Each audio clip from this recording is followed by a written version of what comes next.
yaitu tentang jenis-jenis paragraf. Paragraf itu apa Bu? Bagian dari suatu bacaan ya. Ada satu paragraf, dua paragraf, mungkin ada yang sampai 10 paragraf ya. Nah, yang tadi bacaan tadi yang judulnya apa? Pentingnya apa tadi yang kamu baca? Pentingnya air untuk tubuh kita ya. Ada berapa paragraf tadi? 7. Paragraf itu ada 3. Yang semangat, satu paragraf apa? Lagi, satu ada yang diem wae. Satu paragraf apa? Dua. Tiga. Apa deduktif itu? Apa paragraf deduktif itu? Kalimat utama atau ide pokoknya di awal. Ya, di mana? Di awal. Awas, ingat deduktif para apa? Ide pokoknya di awal. Terus ada induktif. Apa induktif? Baca. Kalimat utama atau ide pokoknya di mana? Kalimat utama ide pokoknya di mana?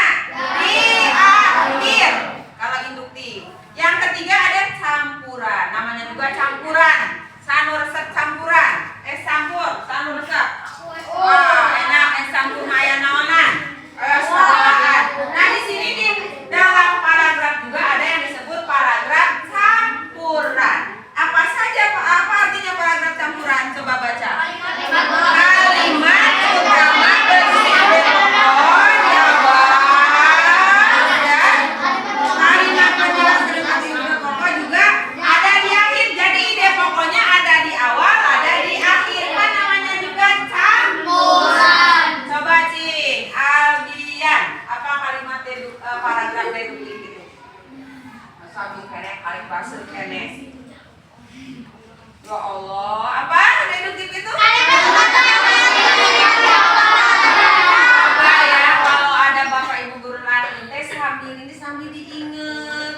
Oh, deduktif itu ide pokoknya di awal. Induktif. Induktif apa? Ya, campuran. Ide pokoknya di awal sama di akhir. Sok apa adalah tak arti yang 3 ke seorang-seorang guru di tes. Ayo apakan? Keraskan, boleh. Kalimat deduktif adalah, ayo baca keraskan. Kalimat deduktif adalah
kalimatnya jangan panjang-panjang. Kalimatnya singkat dan tidak terus yang ininya buat apa? Puisi satu bayi dulu buat puisi. Nanti pakai laki mudah jadi kita di sini. Dulu pemerintah bahasa Indonesia. Di buku berarti.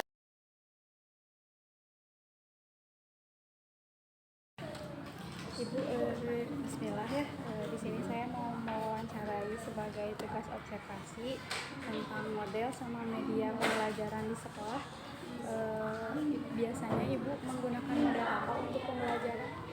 Pembelajaran kadang model ini problem solving ya, pemecahan masalah. PBL ya Bu. Untuk materi apa kalau boleh tahu materi? Problem solving misalnya kalau untuk materi PKN ya, IPAS juga biasa.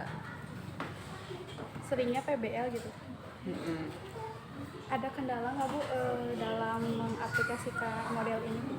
Kendala nama kadang anak itu pertama kurang berani mengemukakan pendapat. Terus selain kurang pendapat, anak juga kurang paham akan masalah yang harus dipecahkannya. Kalau cara mengatasinya dari Ibu sendiri gitu sebagai guru? Nah, cara mengatasinya pertama dikasih arahan dulu apa itu masalah, terus bagaimana langkah-langkah untuk memecahkan masalah, kemudian ada rumusan masalahnya sampai kepada kesimpulan. Jadi harus ada kesimpulannya. Ya, terus Ibu dari segi media gitu, Ibu biasanya pakai media apa buat pembelajaran? Medianya pertama proyektor, mungkin fokus ya, gambar. Tergantung materi yang dibutuhkan. Kalau matematika misalkan pecahan kadang kita bawa buah ya secara langsung biar konkret anak teh. Misalkan untuk 1/2, oh ini anak-anak saya 1, atau bawa yang murah misalkan mau bawa buah bengkuang, apel, apa bagi 2. Jadi oh ini tuh kalau 1/2-nya ya yang konkretnya. Yang konkretnya bisa buah-buahan, bisa daun kalau di IPA, kalau di yang visualnya mungkin ya bisa proyektor itu ya. Kalau misalnya Itu apa musik teh apa? Kalau kita mau di SBDP mah sound system. Oh, iya. Nah itu sok nganggo. kalau misalkan dari medianya gitu Bu, ada kendala tersendiri nggak? Kendalanya Gitu.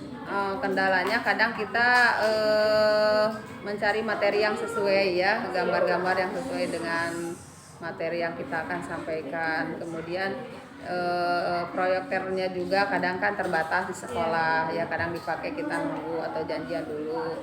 Kemudian mengoperasionalkannya juga kadang kalau Ya, betul. kadang ada susah jalannya, susah nyambungnya gitulah. Kalau Karena misalnya proyektornya tidak standby dipasang gitu ya, harus ngadadak dipasang. kalau misalnya Ibu suka bikin media interaktif nggak buat pembelajaran? Media interaktif misalnya dari kertas lipat bisa ya, untuk pecahan juga bisa dari kertas lipat. Kemudian kalau untuk SBDP juga bisa pakai kertas lipat. Oh gitu. Harapannya Bu buat kedepannya gitu, buat sekolah gitu, maunya dalam media itu kayak gimana gitu, sama modelnya juga mungkin. Untuk kedepannya ya pembelajaran itu kan anak itu harus kita harus menciptakan pembelajaran yang aktif, kreatif dan menyenangkan ya. Guru itu emang harus dituntut gimana suasana di kelas itu supaya hidup. Yeah. Nah tentu saja kita harus diusahakan setiap kita mengadakan pembelajaran KBM itu harus ada alat peraganya, harus medianya ya, medianya yang menunjang. Diantaranya kadang kita terbatas juga ya dengan media itu, tapi mau nggak mau itu teh kalau itu mah harus ada media itu, medianya harus kita harus ciptakan. Boleh anak bawa dari rumah, kadang kita menciptakan sendiri misalnya ya, atau berupa gambar-gambar ya, anak bawa gambar atau apa gitu. Satu lagi mungkin Ibu, kalau misalnya dari media gitu, boleh nggak pakai bawa handphone gitu buat media pembelajaran? Nah, sebetulnya handphone itu bagus sekali ya, apalagi misalkan kalau mau ulangan ada di apa itu teh Google Form gitu ya. Tapi kan kendalanya kalau di sekolah negeri terbatas ekonominya, kadang menengah ke bawah, ada yang menengah ke atas, kadang ada yang punya handphone, ada yang enggak. Kalau memang memadai ada apa anaknya punya handphone ya bagus, kata ibu mah ya kita bisa ulangan teh bisa langsung sekali ada hasil seperti waktu lagi daring gitu dulu ya. Waktu lagi daring mah suka pakai handphone, mungkin pakai handphone orang tuanya kalau di rumah bisa, kalau ke sekolah ya sebetulnya kalau ibu mah setuju saja hanya, tapi kalau di negeri bisa dihitung lah anak yang punya handphone. Mungkin kendalanya tidak semua anak punya HP. Kalau dari ibu sendiri pernah bikin kayak media pembelajaran dari IT nggak? Dari IT apa ya misalnya? Kayak mungkin ya termasuk kayak Google Classroom kan termasuk IT. Terus kayak website gitu pernah buat atau gimana buat kita? Pernah menuju COVID mah ya, bikin itu waktu COVID bikin itu pembelajaran pakai Google Form itu. Tapi kalau pas udah nggak COVID, karena kita IT-nya apa anak-anaknya belum pada punya ya, jadi paling kita melalui Infocus lebih ke Infocus sama video-video tayangan-tayangan gitu untuk IT namanya. Kalau misalkan kan di sini kan handphonenya nggak semuanya punya. Kalau misalkan ada media pembelajaran yang harus menggunakan handphone misalnya Bu, apakah itu rame-rame berkelompok atau gimana? Menggunakan handphone maksudnya ketika misalnya ada pembelajaran bahasa Indonesia misalnya menggunakan teknologi sebagai media pembelajaran. Oh iya, dicontohkan misalkan itu juga kan boleh, ada yang suka bawa, tapi kalau lagi pembelajaran apa berlangsung handphonenya disuruh dimatikan atau dikumpulkan di depan, nanti pas istirahat boleh dikenakan lagi. Ya paling dikelompokkan gitu.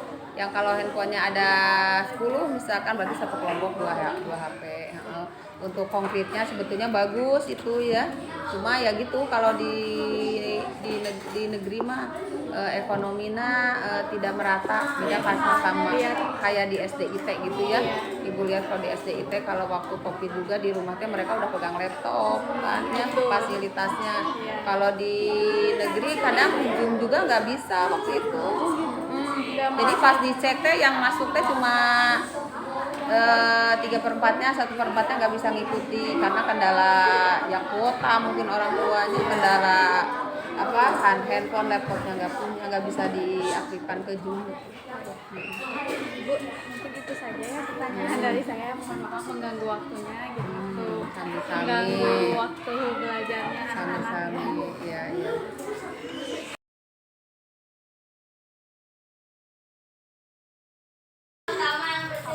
Di awal paragraf, balasan induktif adalah kalimat utama berisi dan pokok dari paragraf. Paragraf campuran kalimat utama berisi dan pokok di awal paragraf dan kalimat utama berisi dan pokok yang kedua di akhir paragraf. Bagus, tepuk hebat.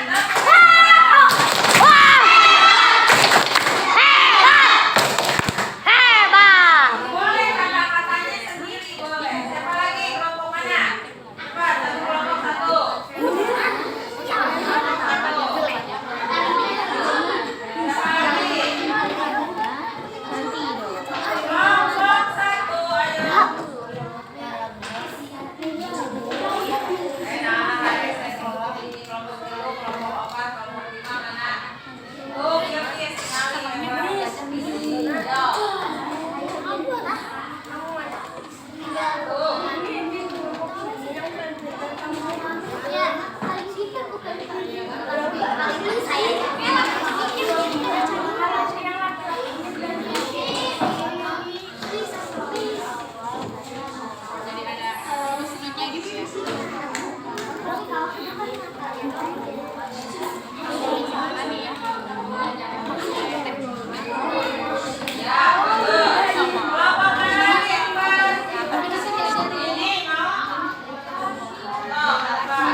Amin.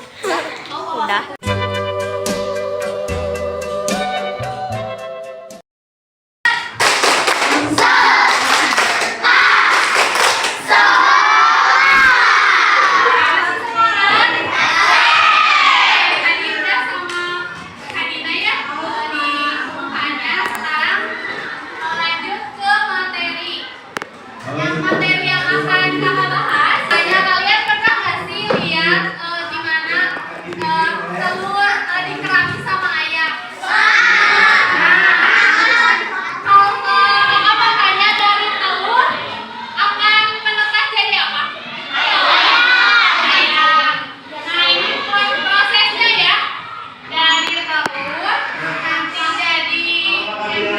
Kemudian nanti jadi menetas, jadi anak ayam, terus jadi anak ayam dewasa.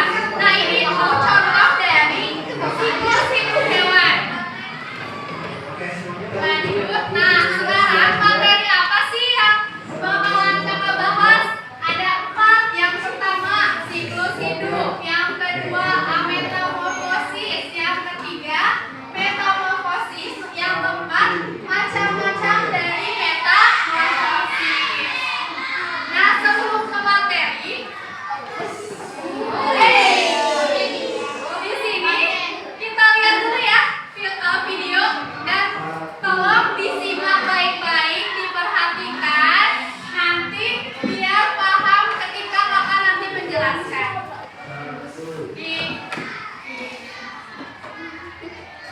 Hai teman pintar, hari ini Ipo, Lula, dan Bol berlibur ke kampung halaman nenek Ocek.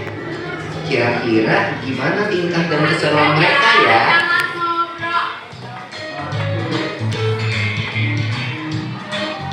Wah, lihat ada kucing. Ini kucing piara nenek ya? Iya, Bo. Namanya Moka. Lucu banget namanya. Hai Moka.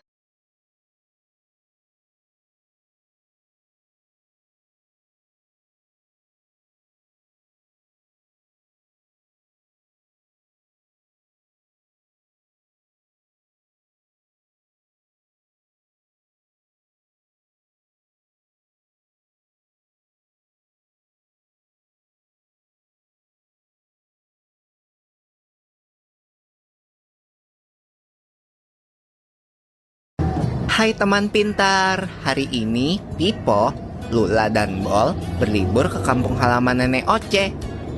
Kira-kira ya?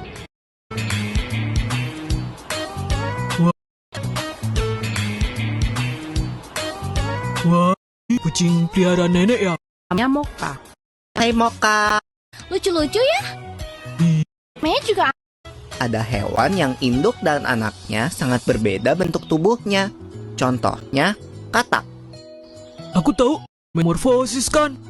Metamorfosis adalah daur hidup hewan yang mengalami perubahan bentuk. Jenis hewan yang umumnya mengalami fase metamorfosis ini adalah golongan amfibia dan serangga. Namun, tidak semua hewan mengalami fase metamorfosis. Sebagian besar hewan seperti golongan mamalia, unggas, reptilia, dan ikan tidak mengalami perubahan bentuk selama fase pertumbuhannya, atau disebut dengan ametamorfosis. Tapi, mengalami metamorfosis atau enggak, setiap makhluk hidup akan mengalami fase pertumbuhan dari lahir. Lalu, bertumbuh dewasa dan kembali menghasilkan keturunan. Fase pertumbuhan berulang-ulang yang dilalui makhluk hidup dinamakan daur hidup. Lula, Pipo, Bol, kalian lagi ngapain? Ayo sini. Wah iya, oke Nek.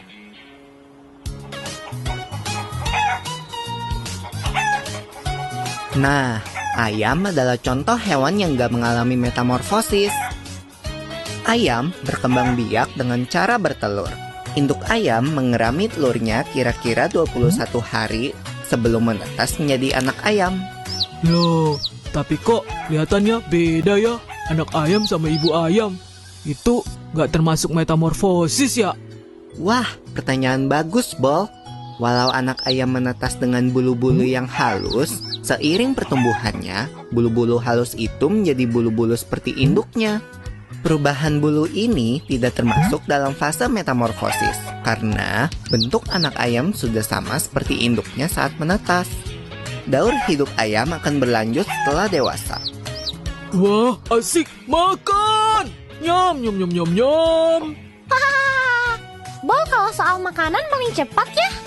Makasih ya, Nek, udah dimasakin. Sama-sama, Pipo. Ayo dimakan selagi hangat. Selamat makan. Wah, ada kupu-kupu di topimu, Bol. Hah, mana? Mana? Ya, dia terbang.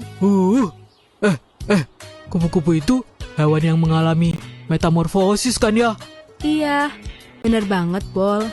Ngomong-ngomong tentang metamorfosis, kalian tahu nggak kalau ada 2 jenis metamorfosis, yaitu tidak sempurna. Metamorfosis sempurna. Hewan yang bermetamorfosis sempurna kepompong. Contoh, siapa yang tahu? Aku tahu. Ulat, kepompong, kupu-kupu. Betul. Telur memakan dedaunan setelah beberapa opa yang mengganah. Kemudian memulai daur hidup. Yang bermeta itu tidak mengalami. Ia adalah kecoa Dia mengalami di telur yang berada di kebong atau hidup dan akan tumbuh ekor katak dengan paru-paru. Hewan di sekitar kita yang mengalami Ada tinggal dikit. Maaf ya teman-teman. Habisnya aku lapar. Hahaha. Nggak apa-apa, Bol. Ayo, semua makan yang banyak. Nanti nenek masakin lagi buat kalian. Yeay, asik.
Daur hidup adalah tahapan pertumbuhan dan perkembangan bentuk tubuh pada hewan. Berubah bentuk pada tumbuh kembangnya disebut metamorfosis. Metamorfosis terdiri dari 2 jenis, metamorfosis sempurna dan tidak sempurna. Metamorfosis sempurna dimulai dari telur ulat kepompong menjadi kupu-kupu.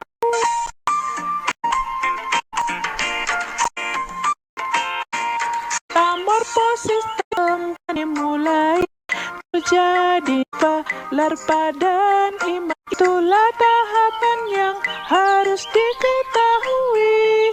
Kemudian mari kita hafalkan kupu-kupu dan lalat, nyamuk, lebah, katak, kumbang dan ngengat sutra. Contoh yang sempurna, kecoak dan jangkrik, belalang dan capung. Contoh metamorfosis tidak sempurna.